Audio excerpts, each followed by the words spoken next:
After reading the long-awaited new issues of Saga, I found myself rewatching Stanley Kubrick's masterpiece 2001: A Space Odyssey, and I couldn't help but notice the influence that the embryonic star child must have had on the creation of the TIMESUCK, a gigantic celestial entity born from alien worlds. Much like Kubrick's hypnotic imagery, Fiona Staples' artwork is a visual splendor to behold. The imagination from both properties is nothing short of genius, but gave great inspiration for my own rendition. In this video, I wanted to move away from the illustrative technique of my previous works. This time, it's all about photomanipulation. The story of the piece will focus on a ship from the rocket ship Forest flying directly into the path of a newborn TIMESUCK, birthing from the heart of a dying planet. As this was my first attempt at doing a pure photomanipulation image, I knew that I was going to need good quality assets to make my vision come to life. So, for everything that I plan to use for this piece, there was only one place that I could go: Envato Elements.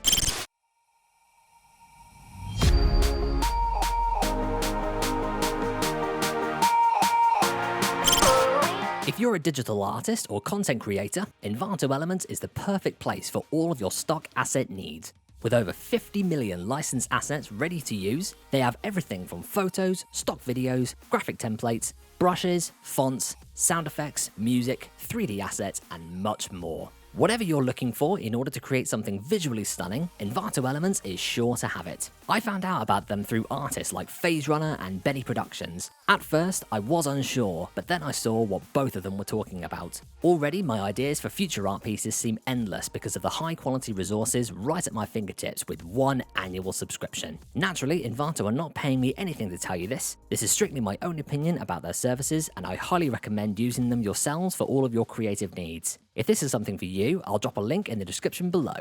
I hope you enjoyed this video. Is there something that you would like to see created? If so, do be sure to leave your suggestions in the comment section below. And if you'd like to see more, be sure to like the video, subscribe to the channel, and click the bell icon to stay notified of all new and upcoming content. Okay, with all of that said, let's get started. Cue the glitch!